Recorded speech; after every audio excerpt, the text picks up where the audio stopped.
Bonjour à tous. Aujourd'hui, nous revenons sur la démonstration Fertinov qui a eu lieu le 6 juin à Fontaine-lès-Vervins sur le lycée de Thiérache.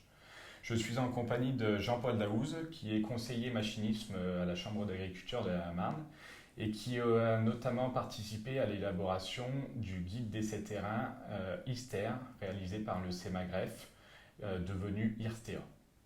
Lors de cette démonstration Fertinov, nous avions 4 distributeurs présents et nous avons voulu tester justement la courbe de répartition de ces différents distributeurs d'engrais. Donc dans un premier temps, je vais présenter les différents matériels présents et puis ensuite Jean-Paul analysera les différentes courbes obtenues. Le premier distributeur était un Amazon ZATS qui a une capacité de 4200 litres. On a un nombre de tronçons annoncé de 128 grâce à une variation du régime du disque. On a, comme tous les distributeurs présents, aussi une modulation gauche-droite. Amazon présentait lors de cette démonstration son système EasyCheck qui consiste à vérifier les réglages du distributeur d'engrais grâce notamment à une application associée à des tapis. Le deuxième distributeur présenté était un Kuhn Axis. Sur ce distributeur, on avait le système EMC. EMC, en fait, c'est un système qui permet de calculer ce qui tombe sur chaque disque et ainsi d'ajuster la dose indépendamment d'un côté comme de l'autre. Sur ce distributeur, on va avoir trois facteurs de réglage. On va avoir tout d'abord l'ouverture des trappes qui consiste simplement au DPAE. On va avoir aussi la variation du point de chute, mais aussi une variation de la vitesse du disque. Le troisième distributeur présenté était le Verneland Exacta TLA. Il fait aussi partie des distributeurs inclus dans le test de répartition. Ce matériel a la particularité d'avoir 4 pesons, ce qui permet d'avoir des données fiables même en cas de pente ou de dévers. On a aussi un accéléromètre pour compléter le dispositif. Depuis 2011, ces distributeurs permettent d'avoir une coupure de tronçon. Coupure de tronçon qui va être permise par un vérin électrique qui va déplacer le point d'alimentation sur le disque. Et enfin, on avait le distributeur Kubota DSX-W qui est le même que le précédent, c'est-à-dire le Verneland Exacta, avec 8 pales par disque. On va avoir aussi, comme pour le précédent distributeur, le choix entre une console TELUS Go qui fait 7 pouces de dimension ou une TELUS Pro avec des fonctionnalités plus élargies. Ce distributeur n'a pas été testé, mais on va pouvoir retrouver les mêmes résultats que pour le Verneland Exacta.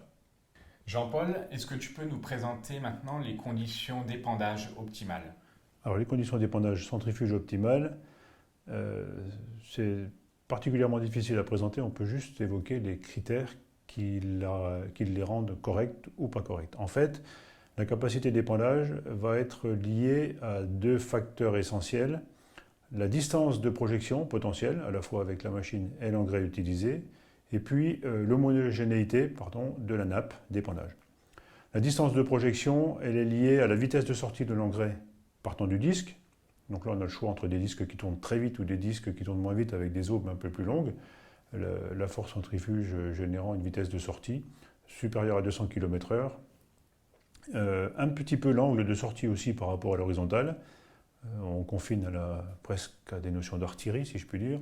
Mais la différence, c'est que dans une nappe d'engrais, on a des projectiles de différentes dimensions. Donc l'autre facteur essentiel, c'est le poids volumique de l'engrais et la densité réelle de chaque granulé. Et enfin, la taille des granulés.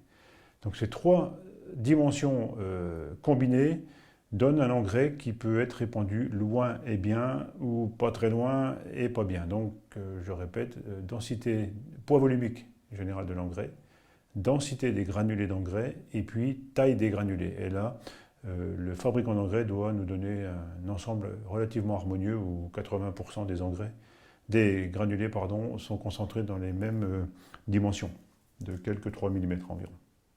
Donc, par conséquent, un distributeur centrifuge doit pouvoir exploiter ses qualités d'engrais en lui donnant la vitesse nécessaire, en lui donnant l'angle de départ par rapport à l'horizontale correct, mais en lui donnant aussi un angle de projection par rapport à l'avancement qui va plutôt porter l'engrais latéralement pour faire de grandes largeurs, ou plutôt moins latéralement et plutôt vers l'arrière pour des largeurs réduites, par exemple en bordure. Donc on ne peut pas dissocier la machine ou ses capacités et puis ce que peut permettre l'engrais pour obtenir un épandage de qualité et de grande largeur maintenant avec des distributeurs centrifuges. Très bien, merci Jean-Paul. Si on a réalisé cette démonstration avec une partie test, c'est aussi pour montrer l'importance de la courbe de répartition des distributeurs et notamment l'importance de faire des réglages pour vous, agriculteurs.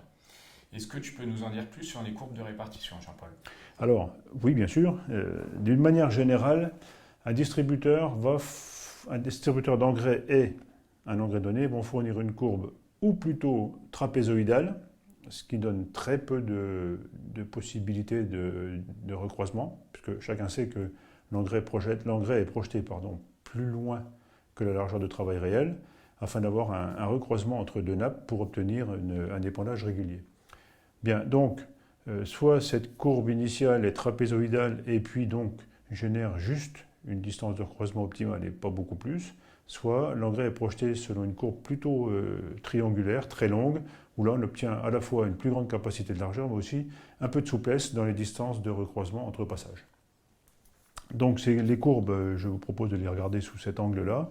Le premier matériel nous donne une courbe triangulaire, mais qui finit vite. Triangulaire avec une rupture franche après une bonne vingtaine de mètres de chaque côté de la machine. Et cet aspect un peu triangulaire nous donne un coefficient de variation, c'est-à-dire une variation statistique dans la régularité d'épandage qui est très bonne, de 12 mètres, nos calculs commencent à 12 mètres, jusqu'à 36 mètres et probablement plus. On avait aujourd'hui un objectif de 30 mètres en matière de largeur d'épandage, il est largement rempli, mais cet appareil donne aussi beaucoup de souplesse dans les réglages, parce qu'à la limite, entre 28 mètres et 36 mètres, c'est pratiquement le même réglage, il suffirait d'adapter la dose, mais pour les réglages de largeur, il est très tolérant, parce que la forme de courbe a été étudiée pour être très tolérante. Le second matériel,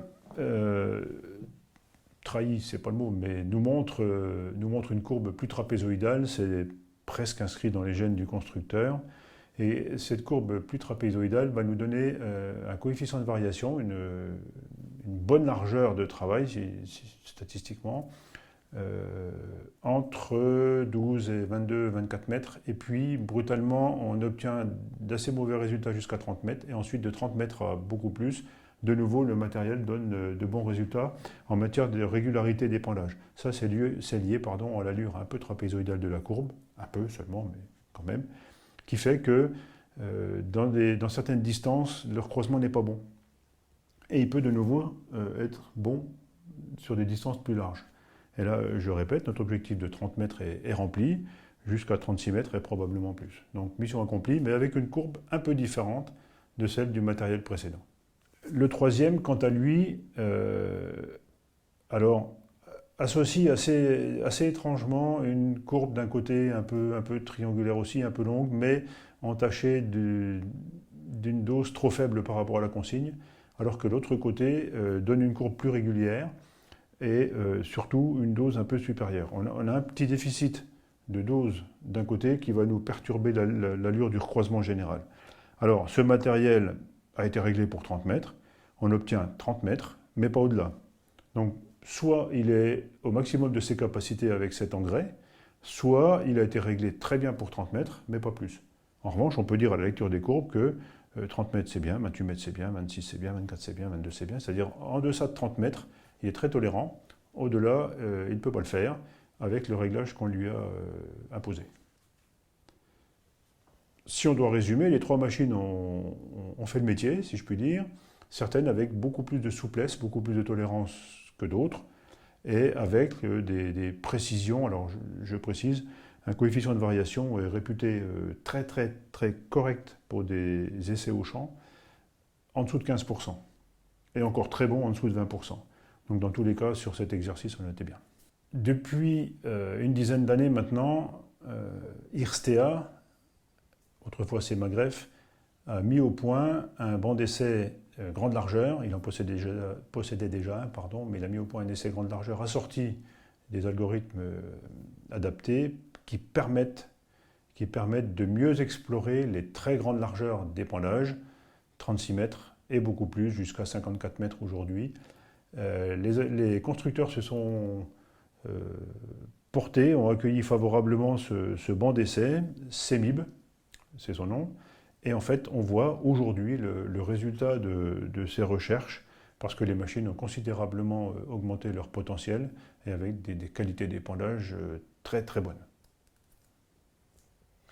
Merci Jean-Paul. Si on résume, on a donc une amélioration de l'épandage sur tous les distributeurs, une amélioration de l'épandage, mais aussi beaucoup plus de possibilités offertes par les matériels, avec de nouvelles pratiques comme par exemple la modulation intraparcellaire ou autre. Cette fois-ci, nous avons travaillé avec un Super 46 de densité de poids volumique de 1 kg par litre. Donc 1 kg par litre, c'est très bien pour les distances d'épandage que l'on recherche, les largeurs d'épandage que l'on recherche.